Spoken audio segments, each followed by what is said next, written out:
सर्दी बहुत ज़्यादा पड़ रही है, सभी हो रहे हैं बीमार, गले में दर्द हो, खराश है, सूखी खांसी हो या फिर कोल्ड हो।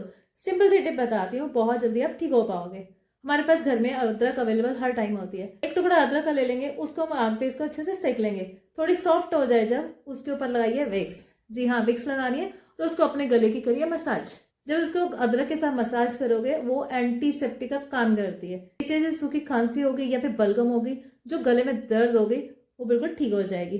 अगर आपको टिप पसंद है, दूसरों के साथ शेयर जरूर कर देना ताकि किसी और को भी फायदा मिल सके।